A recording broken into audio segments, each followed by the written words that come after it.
মৃত্যুতে ফাঁসিতে খালি কবিতা পড়েছেন, আবার কবি ছিলেন। ওই মেদিনীপুরে শুয়ে আছে, দাদা হয়ে গেল খলিফা সুফি আব্দুল মাহবুব সাহেব রহমতুল্লাহ আলাইহি, দেওয়ানে বেদিল কবিতা লিখেছিলেন, খালি সেখানে কবিতা। কত বড় তিনি কবি ছিলেন, পণ্ডিত মানুষ ছিলেন। বড় বিশ্ব রহমতুল্লাহ আলাইহি তারা নিজের লেখা কিতাব ফুতুহুল গায়েব, সিরুল আসরা, গুনিয়াতুত তালিবিন, আল ফাতুর রব্বানি ফি মওজাতে জিলানি, কসিদে কৌসিয়া, আজ পর্যন্ত 2 লাইন কবিতার অর্থকে বলতে পারেনি। আতানি হুব্বুকা সাতিল বিসালি ওয়া কুলতু লিখামারাতিন নাহির জাওয়ালি মুরিদি লা তাখাফু আল্লাহু রাব্বি আতানি রিফাআতুন নিলতুল মাআলি ওয়ালাউ আলকাইতু সিররি ফাওকা জিবালিন لدكت واختفت بين الرمال أنا الحسني والمقدام أقدامي على عنق الرجال।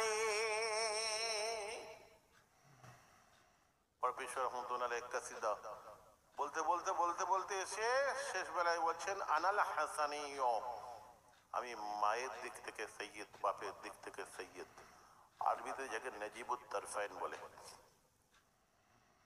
তিনি বলছেন আল্লাহ যেখানে রহমত নাজেল হয় সেখানে আমি থাকি, আর আকদামি আলা উনুকির রিজালি, এবং সমস্ত মানুষের স্কন্ধে কাঁধে আমি বড় পীর আমার দুটো পা থাকে।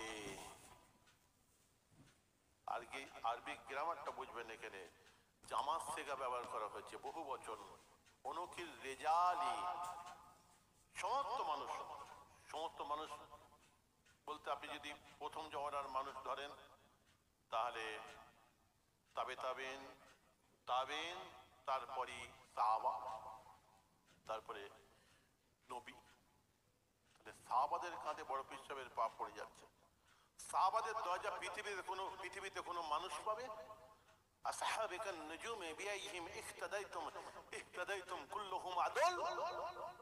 আল্লাহ রাসূল বলেন আমার সাহাবাদের সম্পর্কে মুখ সামলে কথা বলবে, যে যাকে ধরবে হেদায়েত পেয়ে যাবে। আমার সাহাবারা হচ্ছে এক একজন এক একটা আসমানের তারকার নাই, যে যাকে ধরবে হেদায়েত পেয়ে যায়। বলেন সুবহানাল্লাহ। আল্লাহ রাসূল বলেন আমার সাহাবারা যদি আজকের কম আসছে জব যদি আল্লাহর রাস্তায় খয়রাত করে, আর তোমরা যদি উহুদ পাহাড় সমান সোনা দানা দান খায়রাত করো, তোমাদের উহুদ পাহাড় সমান সোনা দানা দান খায়রাত আমার সাহাবার ওই আজকের গমের কাছে জবের কাছে যাবে না। বলে সুবহানাল্লাহ। সাহাবাদের কাঁধে বড় পীর সাহেবের পা, এটা হতেই পারে না। আপনি না, ওটা শেষ জমানার মানুষের জন্য বলেছেন, আমার পরে যত মানুষ শেষ জমানা। তো শেষ জমানায় ঈসা আলাইহিস সালাতুস সালামকে আল্লাহ পাক নাজিল করবেন, ইমাম মাহদি আলাইহিস সালাতুস সালাম বার হবেন, তাদের কাঁধে পা, এটা হতে পারে?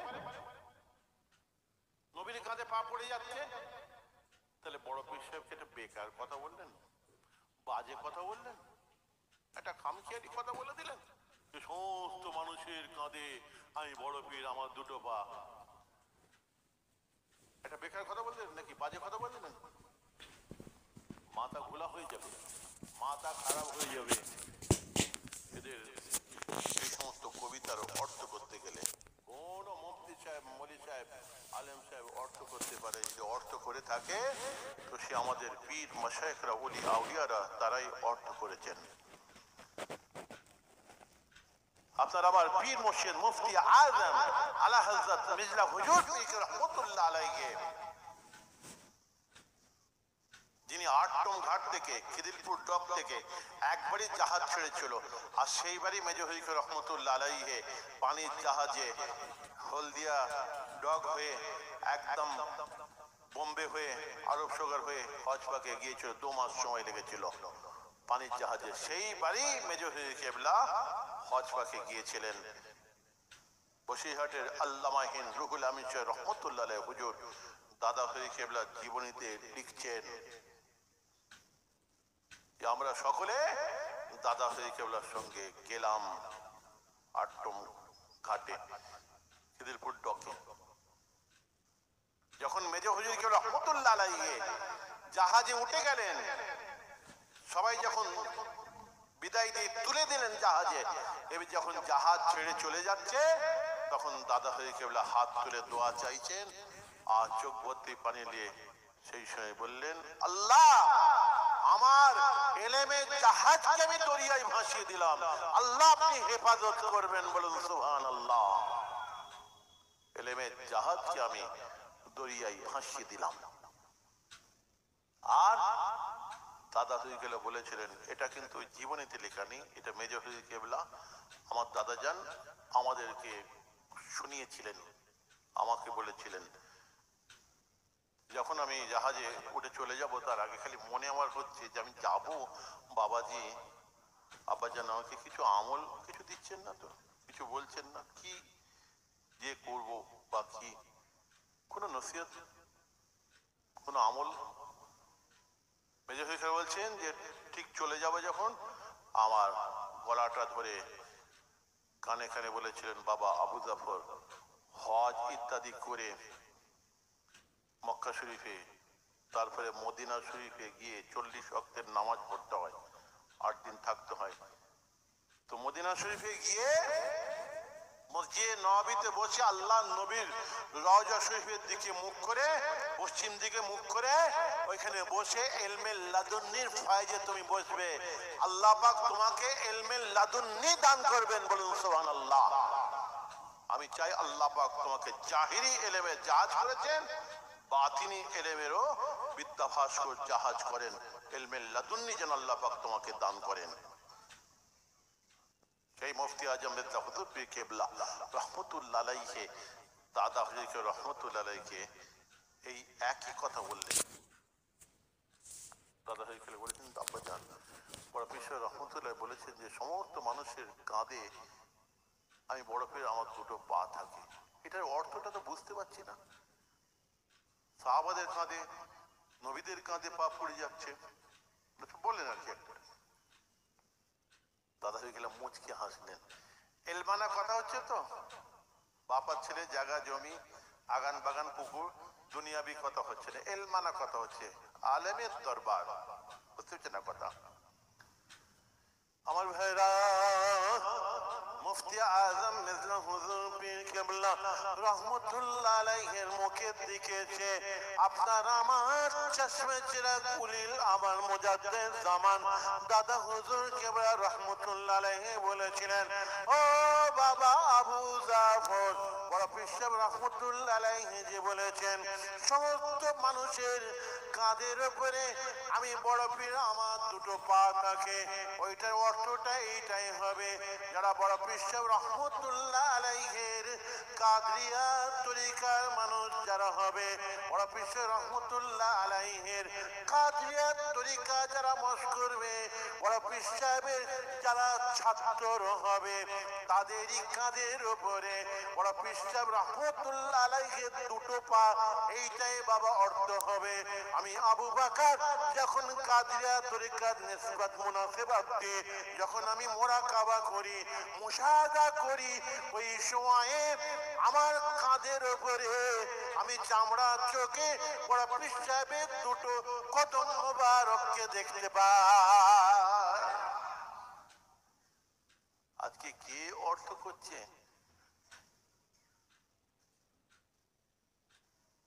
বড় পীর সাহেব রহমতুল্লাহ আলাইহির অর্থটা কে করছে? মুফতি আজম মির্জা হুজুর পীর কেবলা জিজ্ঞাসা করলেন, দাদা হুজুর কেবলা অর্থ করে দিচ্ছেন। বোতলে ফুঁক দিয়ে বোতল ফাটানো পীর সাহেব নয়, খালি কারামত দেখানো পীর সাহেব নয়। কত বড় আলেম ছিলেন, জাহিরি এবং বাতিনি।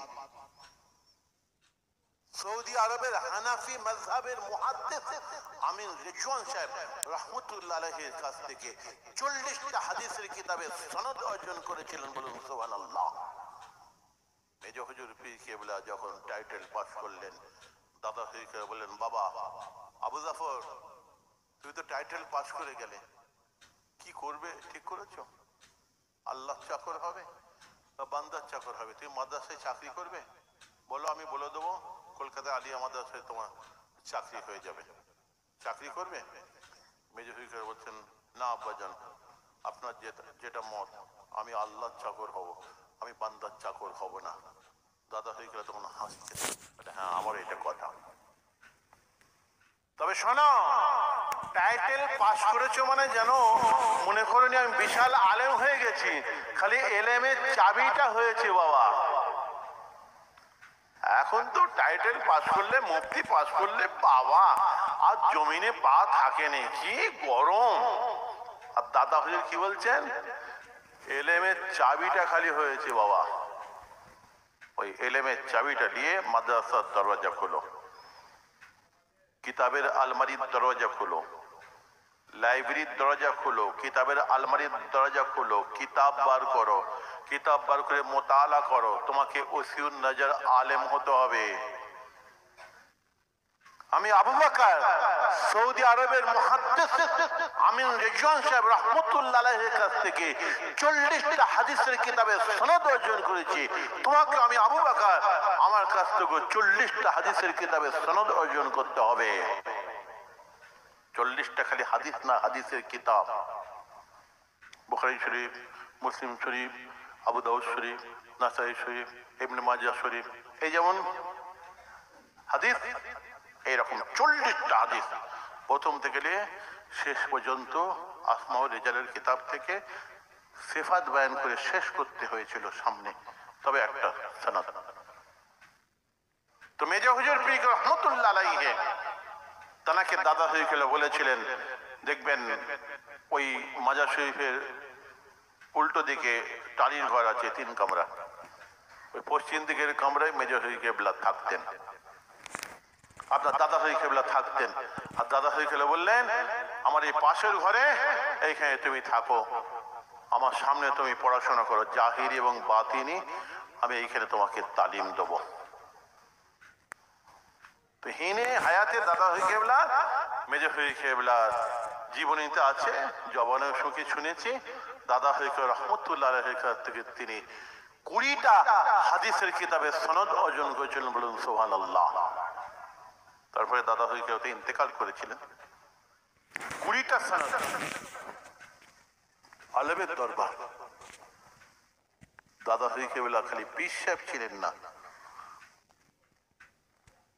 তিনি মস্ত বড় আলেম ছিলেন এবং বাংলার জমিন থেকে শিরক বেদাতকে উৎখাত করেছিলেন। একদিনে খালি 17টা থেকে 18টা বেদাতীদের দরজা ভেঙেছিলেন। দাদা সাহেবের কথাগুলো শোনা হয়নি, তাই আমি জলসায় 10 মিনিট 15 মিনিট একটু দাদা হরিকেবলার কথা আলোচনা করি, তারপর আমি ওয়াজ করি। দাদা হরিকেবলাই তো সব। আমার মতন ইমরান সিদ্দিকী কত ওই রকম ঘুরে বেড়াচ্ছে হ্যাঁ ফা করে, তোমার মতন পীর সাহেব, পীরজাদা, মৌলানা সাহেব, মুফতি সাহেব কত ফ্যা করে ঘুরে বেড়াচ্ছে। খলিফা সাহেব, খলিফা জাদা, বক্তা কত ঘুরে বেড়াচ্ছে। দাদা হুজুরের নামটা বাদ দিয়ে দাও, দিয়ে একা চলো, দেখি কে তোমাকে পোছে। কেউ পুজবে না, বুঝছেন না কথা? সেই দাদা হুজুর কেবলার ওসিলায় আমাদেরকে ভালোবাসেন, তাদেরকে ভালোবাসেন, আলেম ওলামাদেরকে দাওয়াতে নিয়ে আসেন। সেই জন্যই তো বড় পীর রহমতুল্লাহ আলাইহি তিনি কত বড় আলেম ছিলেন। আখবারুল আখিয়ার কিতাবের মধ্যে লেখা আছে বড় পীর রহমতুল্লাহ আলাইহি কত বড় আলেম ছিলেন, তারা কাসিদা পড়েছি। আবার কত বড় তিনি বিচক্ষণ মানুষ ছিলেন। একটা ঘটনা মনে পড়ে যাচ্ছে, আমাদের পীর মাশায়েখের কথা, তাদেরকে নেগলেক্ট করছে, তুচ্ছ করছে অনেকে। তাই তাদের কথা শোনার দরকার আছে, আমাদের পীর মাশায়েখের কথা। তাই বলছি, বড় পীর সাহেব রহমতুল্লাহ আলাইহি তিনি ঘুরে বেড়াচ্ছেন জঙ্গলে, ইবাদত করছিলেন। একদিন ইবাদত করছিলেন জঙ্গলে, ঘুরে ঘুরে তিনি ইবাদত করছিলেন। আর তানাকে পানির পিপাসা পেয়েছিল, কয়েকদিন খাওয়া দাওয়া হয় নাই। বারবার তিনি পানি তালাশ করছিলেন, খাওয়ার তালাশ করছিলেন। তালাশ করতে করতে যখন আসমানের দিকে একবার তাকালেন, তাকাবার সঙ্গে সঙ্গে দেখেন কিনা আসমান থেকে একটা ফোকাস এসে, একটা লাইট এসে বড় পীর সাহেব রহমতুল্লাহ আলাইহির মাথার উপরে পড়ল। আলোর দিকে, নূরের ফোকাসের দিকে যখন চাইলেন, তার সঙ্গে সঙ্গে ওই আলোর ভিতর থেকে, ওই নূরের ফোকাসের ভিতর থেকে আওয়াজ আসছে, হে আব্দুল কাদেরুল জিলানী, আমি আল্লাহ দুনিয়ার মানুষের জন্য যে সমস্ত জিনিসগুলোকে হারাম করে দিয়েছে, আপনি যেহেতু বড় পীর, আপনার জন্য সেই সমস্ত হারাম জিনিসগুলোকে আমি আল্লাহ হালাল করে দিলাম, জায়েজ করে দিলাম। প্রফেসর রহমতুল্লাহ আলাইহি চিন্তা করছেন, কোন সাহাবাদের জন্য, তবে তাবিন,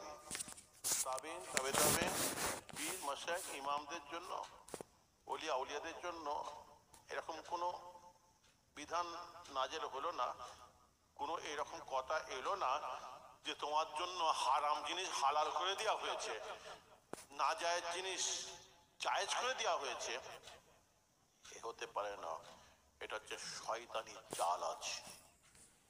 সঙ্গে সঙ্গে লা হাওলা ওয়ালা কুওয়াতা ইল্লা বিল্লাহ পড়তে আরম্ভ করলেন। পড়ার সঙ্গে সঙ্গে আলোটা, নূরটা কোথায় গায়েব হয়ে গেল।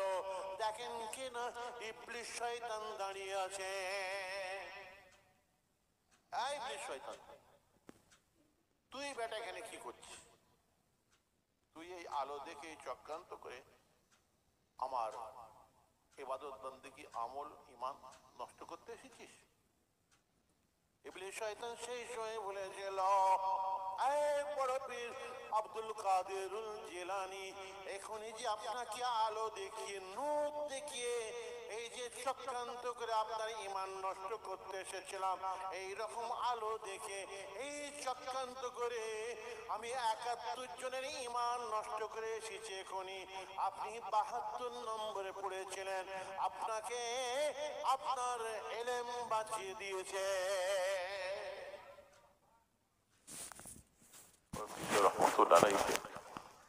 চিন্তা করছেন, আমি যদি বলি আমাকে আমার ইলম, আমার জ্ঞান বিদ্যে বাঁচিয়ে দিয়েছি, তাতে আমার রিয়া হয়ে যাবে, তাকাব্বুরি হয়ে যাবে, অহংকার হয়ে যাবে। ইবলিস শয়তান আমাকে রিয়ার মধ্যে ফেলে আমার আমল, ইবাদত নষ্ট করতে চাচ্ছে। এই দ্বিতীয় চাল চেলেছে।